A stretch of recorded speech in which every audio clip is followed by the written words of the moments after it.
Hello dear student, ये जो video है class 10th English medium subject science chemistry portion के लिए बनाया गया है। तो डियर स्टूडेंट, इससे पहले आपने फिजिकल जो चेंजेस होते हैं उसकी डिफिनीशन और उसकी कैरेक्टरिस्टिक प्रॉपर्टी को एक्सप्लेन किया गया था। तो इस वीडियो में आज हम केमिकल चेंजेस उसकी कैरेक्टरिस्टिक जो प्रॉपर्टीज होते हैं उसके बारे में डिस्कशन होगा और उससे भी आगे जो क्वेश्चंस हैं उसके बारे में डिस्कस किया जाएगा। तो जैसा आप यहाँ देख पा रहे होंगे, जो पहली आपकी है हेडिंग्स वो है केमिकल चेंजेस। तो केमिकल चेंजेस होता क्या है इसके बारे में आज हम लोग जानेंगे। तो जैसा यहाँ पर आप देख रहे होंगे, जो डिफाइन किया गया है केमिकल चेंजेस को, वो है a chemical change is a permanent change in which the chemical composition of substance is changed and one or more new substance are formed. तो यहाँ पर बताया जा रहा है कि जो केमिकल चेंजेस होते हैं वो परमानेंट होते हैं। एक बार जब वो कोई नया प्रोडक्ट बना लेते हैं तो वो उनका फिर से इनिशियल जो उसका जो होता है सब्सटेंस उसमें कन्वर्जन नहीं हो सकता है। और इसमें यह भी बताया गया है कि जो नया सब्सटेंस फार्म होता है वो केमिकली न्यू सब्सटेंस होते हैं, यानी उसका जो केमिकल बिहेवियर पहले वाले एटम्स का या आप सब्सटेंस का कह सकते हैं, पहले वाले सब्सटेंस का जो केमिकल बिहेवियर होता है वो जो प्रोडक्ट बनता है उसका केमिकल बिहेवियर, दोनों में डिफरेंस होता है, दोनों में बहुत बड़ा अंतर होता है। आगे लिखा गया है the change is not easily reversible. कहने का मतलब यह है कि अगर केमिकल चेंज एक बार हो गया तो उसको आप फिर से इनिशियल जो उसकी स्टेज है उसमें आप कन्वर्जन नहीं कर सकते हैं।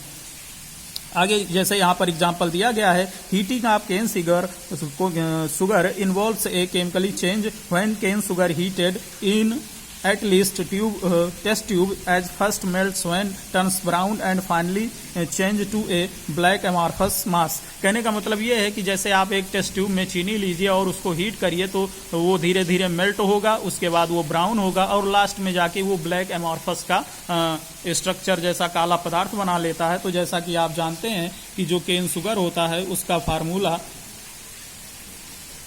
होता है C12H22O11। अब होता क्या है कि जब आप इसी को केन शुगर कहा जाता है, इसको जब आप एक टेस्ट ट्यूब में ले लेते हैं, टेस्ट ट्यूब में लेने के बाद जब आप इसको हीट करते हैं तो सबसे पहले ये क्या हो जाएगा, मेल्ट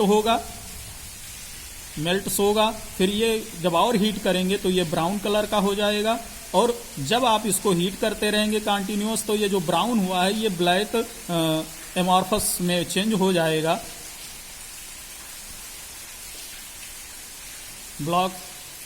ब्लैक एमॉर्फस कंपाउंड में चेंज हो जाएगा। तो जैसा आप देख रहे हैं कि यहाँ जो आपका कंपोजिशन है, यहाँ जो केन शुगर है उसमें कार्बन आपका भी है, हाइड्रोजन भी है और ऑक्सीजन भी है। लेकिन जब ये चेंज होता है, जब केमिकली न्यू सब्सटेंस का फॉर्मेशन होता है तो जो ब्लैक एमॉर्फस का फॉर्मेशन होता है, यहाँ तीनों आपके हैं कार्बन, हाइड्रोजन और ऑक्सीजन, लेकिन जो ब्लैक एमॉर्फस होता है वहां पर केवल क्या होता है, कार्बन होता है। तो इस तरीके से आप देख सकते हैं कि जो इनिशियल कंपाउंड था उसमें कार्बन, हाइड्रोजन और ऑक्सीजन थे, लेकिन जब फाइनली प्रोडक्ट बना, जो केमिकली न्यू कंपाउंड बने, उसमें केवल कार्बन है। तो इस तरीके से यहाँ कहा गया है कि जो केमिकल चेंजेस होते हैं वो केमिकली न्यू सब्सटेंस का फॉर्मेशन करते हैं और एक बार जब चेंजेस हो जाता है, जब आपका सब्सटेंस प्रोडक्ट में चेंज हो जाता है तो उसको फिर से आप जो उसका इनिशियल प्रोडक्ट है, जो इनिशियल मैटर है उसमें आप कन्वर्जन नहीं कर सकते। कहने का मतलब ये है कि जैसे यहाँ ब्लैक एमॉर्फस है,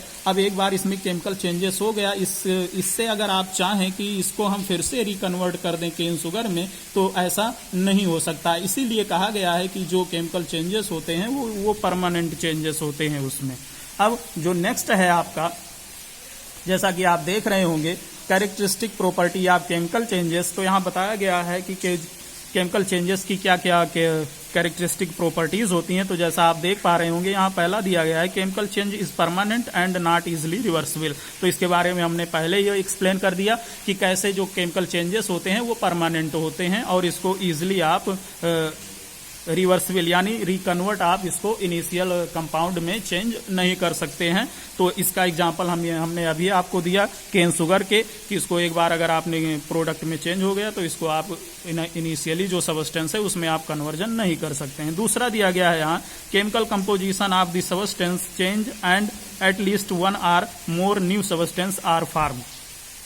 तो इसमें यह बताया गया है कि जो नया प्रोडक्ट बनता है उसका जो केमिकली जो न्यू यानी नए कंपाउंड का जो फॉर्मेशन होता है वो इसके इनिशियल जो मैटर्स होते हैं, इनिशियल जो इसके केमिकल प्रॉपर्टीज होती हैं उससे वो डिफरेंस होता है, यानी उसके इनिशियल प्रोडक्ट और फाइनल प्रोडक्ट इन दोनों के बीच में काफी डिफरेंस होता है। और जो थर्ड पॉइंट दिया गया है, a chemical change always involves an absorption or liberation of energy in some form. तो इसमें यह बताया गया है कि कोई भी अगर केमिकल चेंज होता है तो उसमें या तो एनर्जी एब्जॉर्ब की जाएगी या फिर एनर्जी निकाली जाएगी। तो इस तरीके से इसकी जो केमिकल चेंजेस है उसकी कैरेक्टरिस्टिक प्रॉपर्टी हो गई। नेक्स्ट जो आपका क्वेश्चन है हम यहाँ देख रहे हैं, जैसा कि यहाँ पर दिखाया जा रहा है, give the main difference between physical and chemical changes. तो यहाँ जो आपने दोनों टॉपिक पढ़ लिया है अभी तक, फिजिकल चेंज और केमिकल चेंजेस का, तो उसी का जो मेन डिफरेंस है उसको यहाँ पर लिखना था। तो जैसा आप देख रहे होंगे, एक तरफ आपका फिजिकल चेंज, दूसरी तरफ है केमिकल चेंजेस, तो इसके जो बीच जो मेन डिफरेंस है उसी को यहाँ लिखना था। तो आप देख रहे हैं कि फिजिकल चेंजेस में जो पहला पॉइंट है, फिजिकल चेंजेस इज ये टेम्पोररी चेंजेस। इसको जब फिजिकल चेंज आपको एक्सप्लेन किया गया था तो इसमें यह बताया गया था कि जो फिजिकल चेंज होते हैं वो टेम्पोररी यानी अस्थायी होते हैं। उसमें आपको एग्जांपल भी दिया गया था कि जैसे बर्फ है उसको आप वाटर में कन्वर्ट कर सकते हैं और वाटर को फिर से आप भी कन्वर्ट किस में कर सकते हैं, बर्फ में। तो इसीलिए कहा गया है कि जो फिजिकल चेंज होते हैं वो टेम्पोररी होते हैं। दूसरा इसी में केमिकल चेंजेस में, chemical change is permanent change. तो इसमें यह भी बताया जा रहा है कि जो केमिकल चेंज होते हैं वो परमानेंट चेंज होते हैं। इसके बारे में अभी तो आपने केन शुगर का एग्जांपल लिया, और सिंपल अगर आप एग्जांपल इसमें देखना चाहते हैं तो जैसे दूध का दही बन जाता है, तो अगर आप दूध को दही में कन्वर्ट कर दें तो आप वो एक केमिकल चेंज का उदाहरण है। अब दही को आप किसी भी परिस्थिति में दूध में कन्वर्ट नहीं कर सकते। तो इसीलिए कहा जाता है कि जो केमिकल चेंज होते हैं वो परमानेंट होते हैं, अस्थायी होते हैं। दूसरा इसमें पॉइंट दिया गया है, the chemical composition of the substance remains unchanged. इसमें यह बताया गया है कि फिजिकल चेंजेस में यहाँ आप जो बताया गया है, the chemical composition of the substance remains unchanged. इसमें यह बताया गया है कि जो फिजिकल चेंज होते हैं, फिजिकल चेंज में अगर जो एक प्रोडक्ट से दूसरे प्रोडक्ट में जो कन्वर्जन होता है उसमें जो एटम्स मॉलिक्यूल्स होते हैं उनमें कोई डिफरेंस नहीं होता है। जैसे हमने अभी आपको बताया था फिजिकल चेंज का उदाहरण, जब आपने अपने नोट्स में लिखा होगा तो वहां दिए आइस और वाटर के बारे में बताया गया था। तो जब आप देखेंगे आइस का जो कंपोजिशन होता है वो भी हाइड्रोजन और ऑक्सीजन से मिलकर बना होता है, और वाटर का जो कंपोजिशन होता है वो भी हाइड्रोजन और ऑक्सीजन से मिलकर बना होता है। यानी अगर इसमें जो फिजिकल चेंजेस में होते हैं कोई न्यू केमिकली न्यू सब्सटेंस का फॉर्मेशन नहीं होता। आइस तो वाटर में कन्वर्ट हो जाता है, लेकिन इसके जो केमिकल कंपोजिशन है हाइड्रोजन और ऑक्सीजन, इसमें कोई कन्वर्जन नहीं होता है। तो केमिकली न्यू सब्सटेंस का फॉर्मेशन इसमें नहीं होता है। लेकिन जब आप आते हैं केमिकल चेंजेस में तो यहाँ जो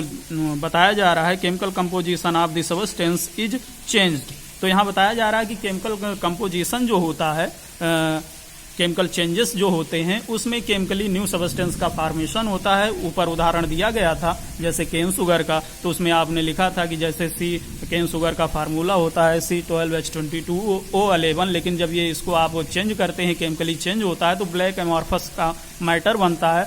अब उसमें क्या होता है, केवल कार्बन होता है, लेकिन केन शुगर में जो होता है उसमें कार्बन, हाइड्रोजन और ऑक्सीजन तीनों होते हैं। ऐसे ही एक एग्जांपल और ले सकते हैं, जैसे दूध का दही का, दूध जो होता है उसका दही में कन्वर्ट होना, वो भी आपका केमिकल चेंजेस के उदाहरण है। तीसरा इसमें पॉइंट आप देख रहे हैं, no chemically new substance is formed.